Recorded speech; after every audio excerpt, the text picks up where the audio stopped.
ఏంది వై గుంపు మేస్త్రి? అసలు సీఎం అనుకుంటున్నావా, బీది రౌడీ అనుకుంటున్నావా?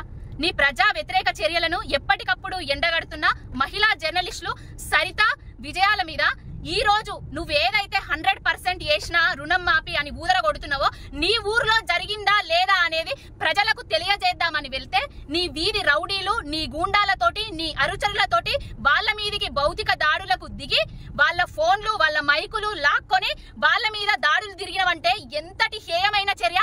అంటే ప్రశ్నించే గొంతునన్నో ప్రజా పరిపాలన అన్నో ప్రశ్నిస్తే తట్టుకోలేకుండా ఉండి నీ అనుచరులతోటి నీ గూండాలతోటి దాడులు చేపిస్తున్నావు. ఎవరైనా ప్రశ్నిస్తే వాళ్ళ మీద కేసులు చేస్తున్నావు. అసలు ఇది తెలంగాణ అనుకుంటున్నావా, నీ అయ్య జాగిర్ అనుకుంటున్నావా, ఏమనుకుంటున్నావా? అసలు పాకిస్తాన్ లో ఉన్నదా ఏమన్నా కొండారెడ్డి పల్లె? తెలంగాణలో ఉన్నది కదా. ప్రశ్నించే హక్కు ప్రతి ఒక్కరికి ఉంటది కదా. ప్రశ్నిస్తే ఎందుకు తట్టుకోలేకపోతున్నావు? ఎక్కడున్నారయ్యా జర్నలిస్టు సంఘాలు? ఎక్కడున్నావమ్మా మహిళా కమిషన్ అమ్మా? మొన్నేదో కేటీఆర్ గారు అంటే ఉలిక్కిపడి సుమోటో కేసు బుక్ చేసినావు కదా. మరి ఇప్పుడు మహిళా జర్నలిస్టుల మీద అఘాయిత్యాలు కనబడతలేవా? వాళ్ళను బెదిరిస్తే ఊరుకుంటావా? దేనికి భయపడేది లేదు. నీ పిట్ట బెదిరింపులకు నీ ఉడత ఊపులకు గుంపు మేస్త్రి అసలు భయపడే లేదు. ఎప్పటికప్పుడు నీ ప్రజా వ్యతిరేకత చర్యలను ఎండగడుతూనే ఉంటాము. గుంపు మేస్త్రి బేషరతుగా క్షమాపణ చెప్పాలి మహిళా సోదరి మండలకు.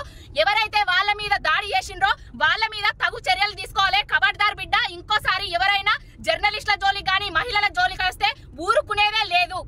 ఏంది వై గుంపు మేస్త్రి? అసలు సీఎం అనుకుంటున్నావా, బీది రౌడీ అనుకుంటున్నావా? నీ ప్రజా వ్యతిరేక చర్యలను ఎప్పటికప్పుడు ఎండగడుతున్న మహిళా జర్నలిస్టులు సరిత విజయాల మీద ఈ రోజు నువ్వేదైతే 100% చేసినా రుణం మాపి అని ఊదర కొడుతున్నావో నీ ఊర్లో జరిగిందా లేదా అనేది ప్రజలకు తెలియజేద్దామని వెళ్తే నీ వీధి రౌడీలు నీ గూండాలతోటి నీ అనుచరులతోటి వాళ్ళ మీదికి భౌతిక దాడులకు దిగి వాళ్ళ ఫోన్లు వాళ్ళ మైకులు లాక్కొని వాళ్ళ మీద దాడులు తిరిగినవంటే ఎంతటి హేయమైన చర్య!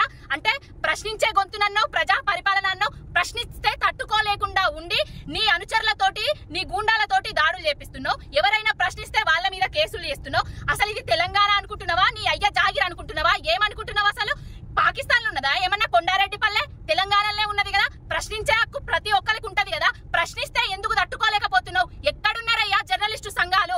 ఎక్కడున్నావమ్మా మహిళా కమిషన్ అమ్మా? మొన్నేదో కేటీఆర్ గారు అంటే ఉలిక్కిపడి సుమోటో కేసు బుక్ చేసినావు కదా. మరి ఇప్పుడు మహిళా జర్నలిస్టుల మీద అఘాయిత్యాలు కనబడతలేవా? వాళ్ళను బెదిరిస్తే ఊరుకుంటావా? దేనికి భయపడేది లేదు. నీ పిట్ట బెదిరింపులకు నీ ఉడత